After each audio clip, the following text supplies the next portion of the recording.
It's beer o'clock on Real Ale Craft Beer, and today I think I've got something really special to show you guys. It was sent to me kindly by the Wild Beer Company in Wiltshire, and it's a bottle of their 750ml Coolship 2019 spontaneous plus pale plus time, and their logo is Drink Wildly Different. 6.2% ABV. I'm gonna have to take a knife to the top. I've got a knife prepared here just to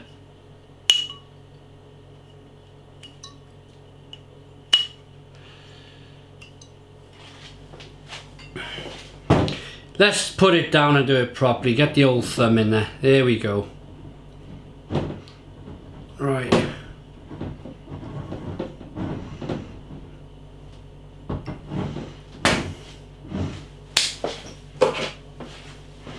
And a different bottle opener. I remember this other bottle opener doesn't like to.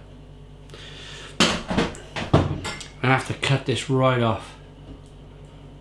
There we go.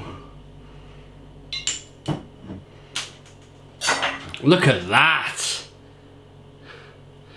That bottle opener really doesn't like. I can't get any purchase. How embarrassing. Here we go. There we go. Right. I don't like to kind of rip. I mean, they put a lot of effort into the presentation of this bottle. It's going to take 30 seconds for me to get a bit of purchase on this for you guys. Here we go.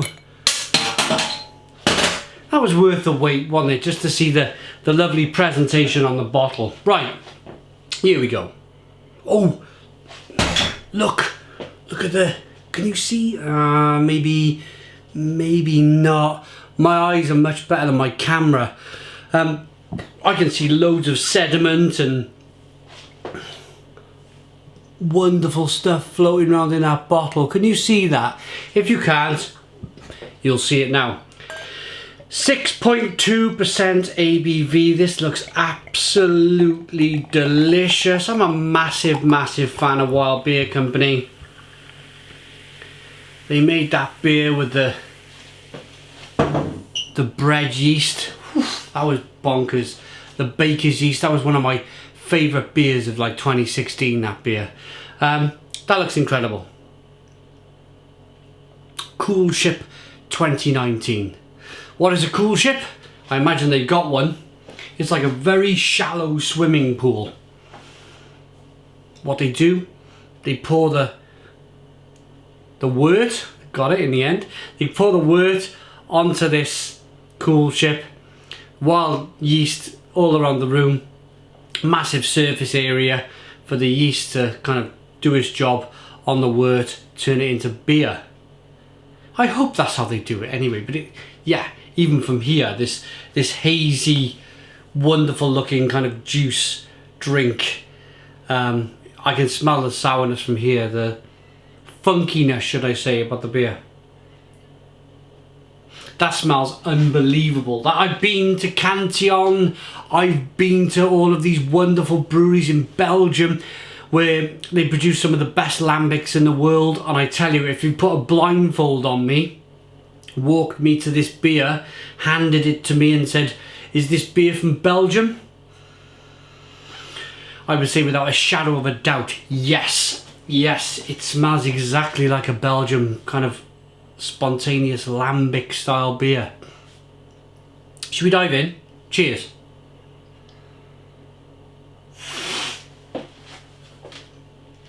Oh!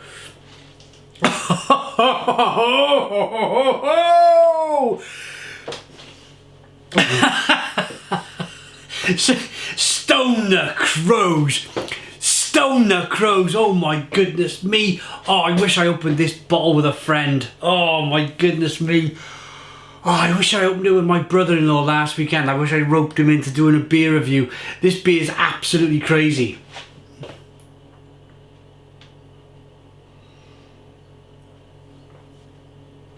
The sourness on this beer is just wild. Absolutely wild. Sour, sour, sour, sour, sour. Sour attack. and then horse blanket, and yeah, pale. They've written pale on the bottle, definitely pale. Carbonation hisses and fizzes on your palate. This is like one of those little kind of lemon spaceship sweets you had when you were a kid, but on steroids. Some of you guys are new to the channel. I've been doing a lot of food reviews lately, like Carolina Reapers and McDonald's videos and whatever, and I got a lot of younger viewers now who tune in. Just imagine, kids, you've bought yourself some of them kind of sour Space Raider sweets with all the little sherbet kind of lemon stuff in the middle of them, and you get like that real kind of sourness to it. You imagine that, but 10 times. This is this beer. My face is all crumpled up because there's nothing else. I need to kind of slowly unfold my face now after getting into this beer. You might all be thinking kind of unfolding your face is quite an unpleasant thing to want to do, but if you're a lover of beer and you're a lover of sours, this is the real deal. It really is the real deal.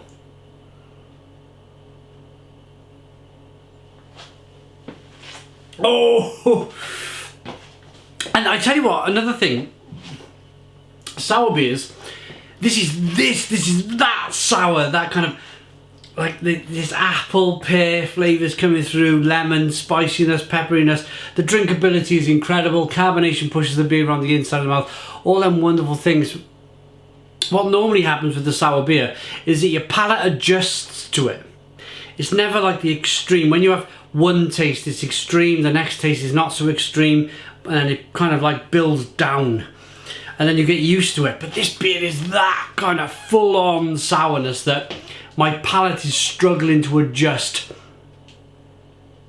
to the intensity of the sourness on this beer. Wow. I'm just getting it now. I'm just pulling other flavours. It's a bit tutti fruity in the background. It's a bit, when you get over that sourness, there's like this, there's some like orange, mango, citrusy, apricot flavours, passion fruit. It's like it's a bit American hop like, New World hop, New Zealand hop like, Australian hop, lurking around in the background.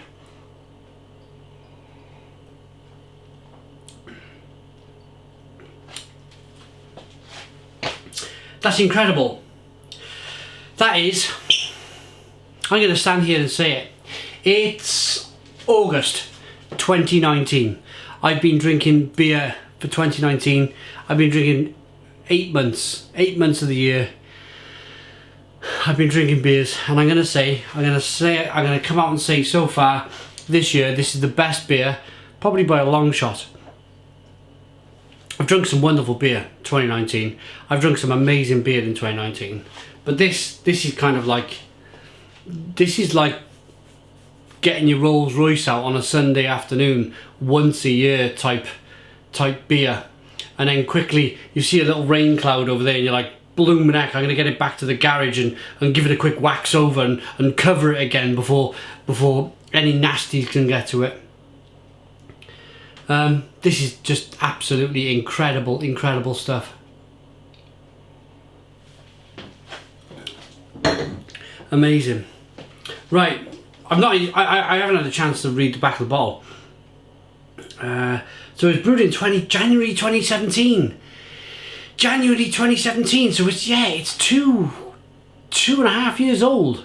2.5 years old. So I'm not going to get too technical with you guys, but I went to a Belgian conference and they told us about how a sour beer sours. It goes in with, I'm going to be very vague here because I'm quite vague on the subject myself, but it goes in like with off flavours. Like if you were to drink the beer after 6 months, it would be completely undrinkable. After a year, it would be less undrinkable, but still undrinkable. And then all of a sudden, this sourness kicks in. Probably the last 6 months of the brew. It kind of like, if you were to put it on a chart, the sourness would be right up there on the chart. outstripping all of the other flavours in the beer, and then the beer comes into its own. And it's just the way the beer ages, is that it becomes kind of terrific. So let me think about it quickly. Yeah, so what would happen is that the yeast would come down. It would effectively, the beer would go off. The yeast would come down, the beer would go off, but then they would age it, and it's kind of like, it's just doing its thing, and it's doing its magical thing, and then after 2.5 years, it becomes this wonderful beer that it is today. Wild Beer Company, you really pulled all the stops out here to make a magical beer. I need to take a breath. I feel like I haven't stopped talking about this beer, and I feel a bit croaky, like I'm losing my voice. Like I'm so excited about this beer, I'm losing my voice. Exceptional brewing stems from imagination and passion, not just a process, and never average. Wild means conceive, create, and craft beers that explore the boundaries of your palate. Right, what I'm going to do, I'm going to get this beer to focus, or get the label to focus. Please, it's focused now. Press pause on the video, have a read. It's very interesting, it's well worth a read. There you go. Have a read yourself about this beer. I'm going to rate it. I wish I either got my mate over, Chris, or pardon me, or my brother-in-law last week when he visited from Wiltshire. Ironically, these guys are from Wiltshire. He came up from Wiltshire, Salisbury and Wiltshire they live. I wish I cracked this open last week in a video with him, but he's very shy. He don't like doing videos on YouTube. Rating. Drinkability, incredible. It's like the consistency of lemonade. Consistency, not flavour. Consistency. Just the drinkability. Just hot day lemonade. It's got that kind of mouthfeel. Flavours, well, I've just been banging on about the flavours. There's all sorts of kind of, I'm sure there's some American hops in here, I'm pretty sure of it. Or some Galaxy or some Nelson Sauvin or something like that lurking around the background. The sourness is just one of the most sour experiences that I've ever had in a beer. And I love it. It reminds me of the old IBU days where brewers used to brew beers at 100 IBUs. They used to outdo themselves as to who could do the most IBU beer. I think McKellar did it at 1,000 IBUs, but anyway. And now we seem to have entered this kind of arms race of who could make the sourest beer in the world. And I'm really excited by that because I really love sours. Rating.